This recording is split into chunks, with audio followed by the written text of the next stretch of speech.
Tidewater Beekeepers Association, and I know he just introduced me, but I'm just going to do it again. And I'm going to do a couple of demonstrations and talk about cooking, and I'll talk about maybe the little bit of history behind cooking with honey, and it's just some facts that we do. So we'll just go forward with the presentation. One of the biggest questions people ask about honey is, should we cook with honey? And the reason why people ask that question is because they've heard things about honey becoming toxic when you cook it, and also that it kills all the enzymes. So it does break down the enzymes. I'm not going to lie to you guys. And that being said, oh, there we go.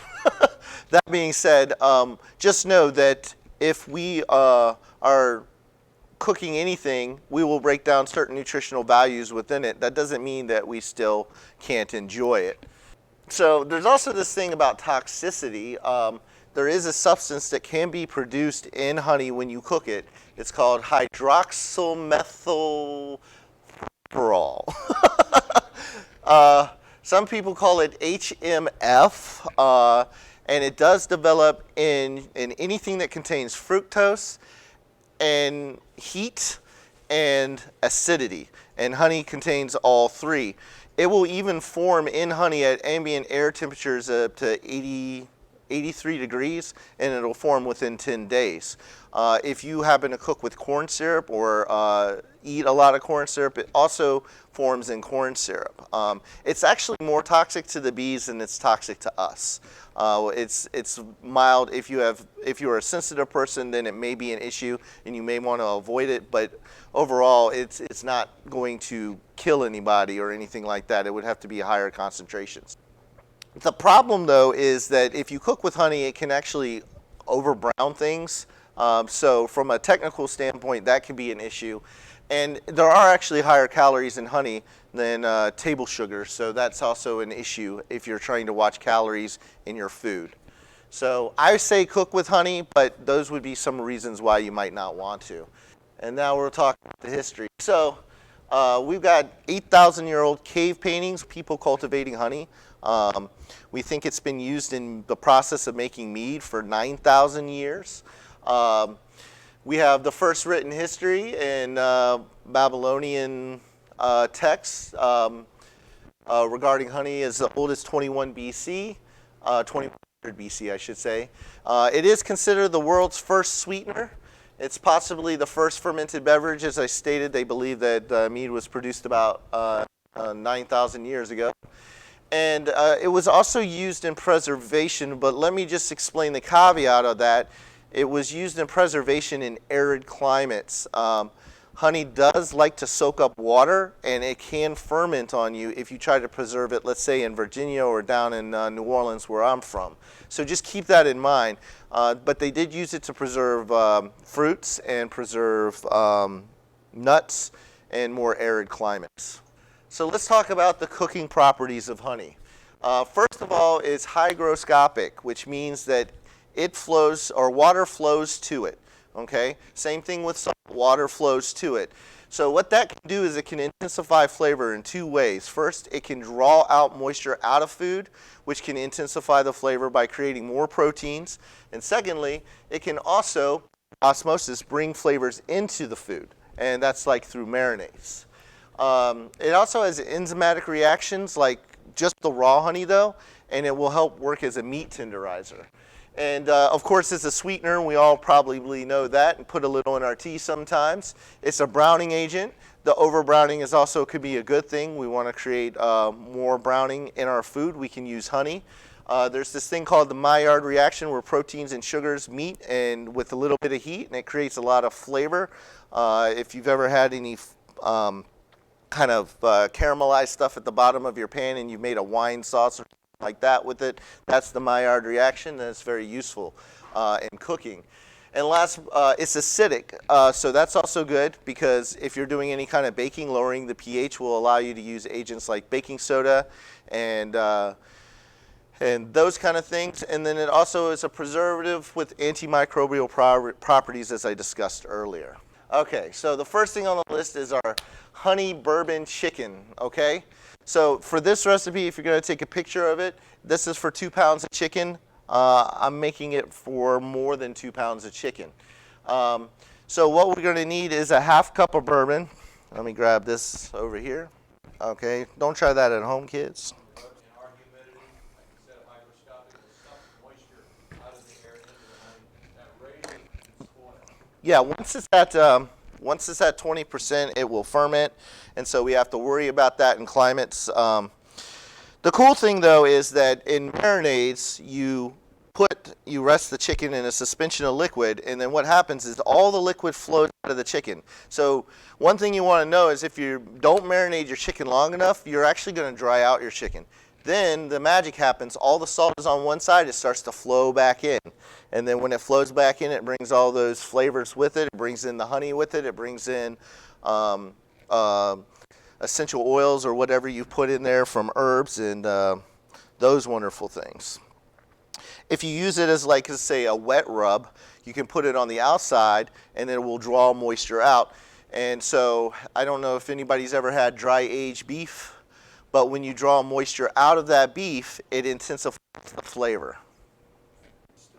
It'll actually break down cellular walls. If you're using raw honey, it will break down cellular walls, and it could break the cellular walls in plants are a little more difficult, but to break down, but it can break them down, and that'll allow things to flow in and out and certain flavors and oils and stuff like that. So, all right, so what I did now is just put a half a cup of ketchup in here, half a cup of bourbon. We're gonna need about, what, 2 tablespoons of, or let's do a 1/3 cup of apple cider vinegar. Sorry, guys. I'm not very organized today. What can I say? I should have peeled all this stuff up. I actually teach at a medical school, and I tell all my students that they should have all their stuff prepped ahead of time and all these tabs pulled off of their it's not really ingredients in medical school, but they're supplies. I'll just say supplies. And then what we got here is we have, yeah, a 1/4 cup of honey. Yeah, if you want to grab the 1/4 cup, it should be in there. 2 tablespoons of Dijon mustard. Let's do that. So all this chicken has already been cooked, and what you would normally do is cook the chicken on a grill. Take it off the grill, and then you're going to dip it into the sauce, put it back on the grill for about 10 minutes. That's going to allow things to caramelize without overcooking it. 2. And honey is wonderful to work with. Some people say to heat it up, but we're gonna. All right.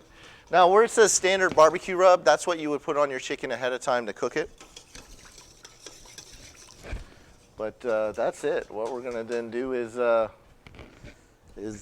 me just make sure I put everything in there. Yep, I did. All right. And then all we do is we take the chicken here. And this is what they'll look like. They're lollipops. So we Frenched them, and then we just dip it in the sauce like so, and then we'll just put them on the grill. Okay, so what we do is we take a boning knife, we slice around the edge of the chicken, then we pull all the tendons this way, and then we stuff the meat back in like there. And it's very annoying. It's actually a little bit like torture to do that, but you know, it's one of those things. But yeah, all we do is we just dip these in, and I got a ton of them. And the grill's probably not ready yet, so they'll probably go on at 7:30, but I'll just do these as an example, and then we'll do the rest later. So does anybody have any questions about this recipe before I move on to the next one? So, yeah, you know, honeys do have different flavors. You know, they have varietal honeys. I would say that it kind of depends on your taste, but usually the lighter color honey is going to have a lighter flavor, and your darker color honey is going to have a deeper, richer flavor. So if you're looking to bring out deeper, richer, intense flavors, then maybe you would use something on the darker side. But that's not always the case. But I would just say, you know, just whatever you like.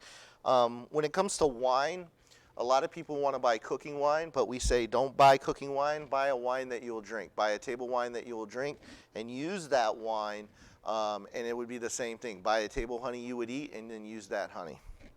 That depends on what you're trying to achieve. So, some people do use red wine for cooking, but there are a lot of tannins in red wine. So, if you're having a dish that is really strong and earthy in flavor, then that's okay.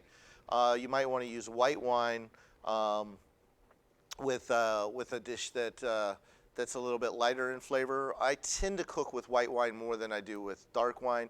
And in terms of beers, you want to go with a less sweet beer, so usually we'll go with like a Pilsner or a light beer if I'm like making beer cheese or something like that, because the sweeter it is, you're just going to get a lot of flavors. And the darker your beers are usually sweeter, and they're usually also higher in alcohol content, which I don't have a problem with, but to get that higher alcohol content, they got to put more sugar into it. So, did that answer your question? Okay. All right, so the next thing we're going to do is I think we're going to move on to our honey ginger lemonade, okay? And for this, we're going to use about a cup of honey to sweeten our ginger lemonade mixture. What we've done is we've taken ginger and we've boiled it in just about 2 cups of water here, or 4 cups of water here. I forgot I'm doubling this recipe. What we're going to do is we're going to strain that ginger. So we'll just use this basket.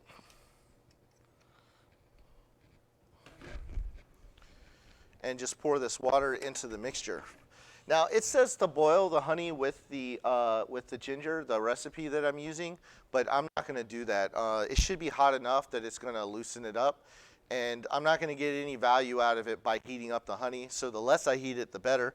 And so we will just pour that in here. All right. So next thing we're going to put is I'm having a hard time reading that. Yeah, was that 1.5 cups? Okay, so we're going to double that to 3 cups of lemon juice. Did you squeeze the lemon juice? I did squeeze the lemon juice, and I'm also going to put some lemons in there. I suggest maybe a little bit of mint and put lemon rind in there. Just use a zester or put just whole twist of lemon rind in there. The oils are very beneficial to you, and they're also tasty. I will tell you that the stuff you buy in the store actually has a little bit of lemon oil in it, and they do that to actually intensify the flavor and try to save money so they don't have to put as much lemon juice in there. So you can actually take a good note from them and do that. So I'm just going to zest a few lemons in there. I'm not going to do a lot. Maybe I'll do a curly Q here. And so I'm just going to do this over the tub. And that's because even if I mess up, it's just going to be a little sweeter. Honey is fun to work with, and it gets everywhere. But I will say this, and I'm not contradicting you, but if you're going to heat up your honey, you might want to think about the cheaper stuff, because you're going to lose all of that value out of it anyway, right? So as long as it tastes good, you can use it.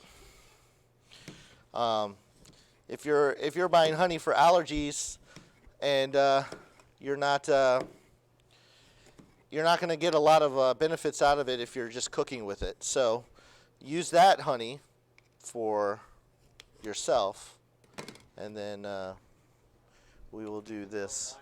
All right, so I'm just adding water to it now, and then I'm going to add ice to it. Yeah, if you don't mind. And we'll just continue to stir this, maybe test it a little bit, see how sweet it is. It's probably going to be a little more concentrated. And then what we're going to do is just add some ice to the top. Room temperature? Uh-huh. Would this be better chilled? Better chilled. That's why we're going to add ice to it now. There's a little bit of heat still, residual heat still. That's going to help to melt some of the ice. That should water it down, and hopefully I hit that nice medium there with that. All right, so the last thing we're going to cook is some Greek donuts. I'm going to try to anyway. This is technically the first time I've ever cooked these, so we will see. The oil is ready. I get these all the time at the Greek festival. I don't know if you guys get them. They get the little round donuts covered in honey. Sometimes they put sesame seeds on them. We're going to put walnuts on them today. You guys never had them before? Well, then at least you guys have no reference if I get it wrong. So that'll work, right? Okay.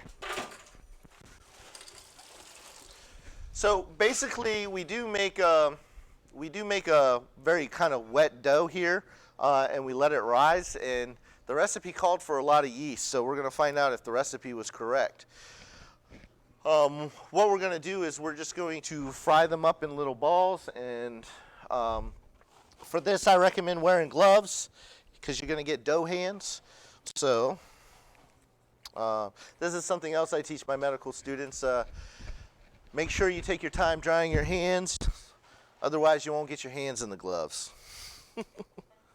Now I know why I don't fit in these gloves. These are large gloves, and I wear extra large.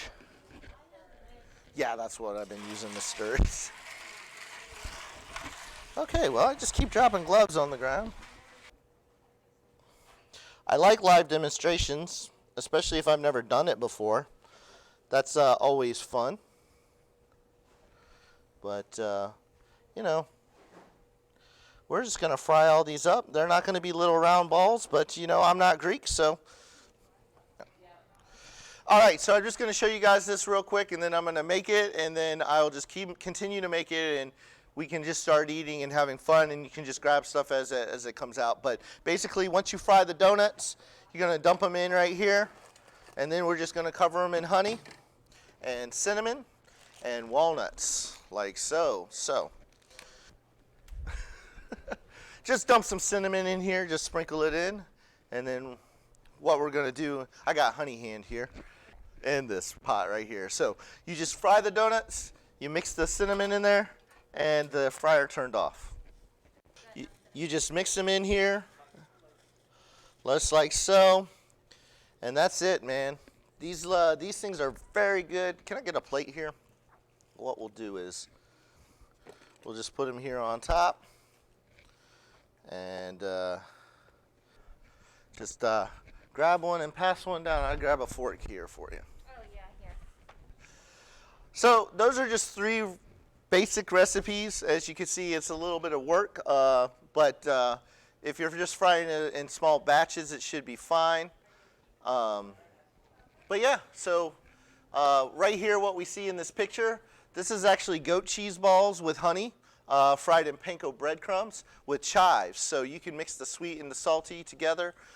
There will be some more donuts coming out, but the oil's got to heat back up. I don't know what happened there, but it cut off. So I'm just going to kind of just work on getting everything cooked, and you guys can come and eat. We'll turn on the lights, and thank you guys for watching those demonstrations.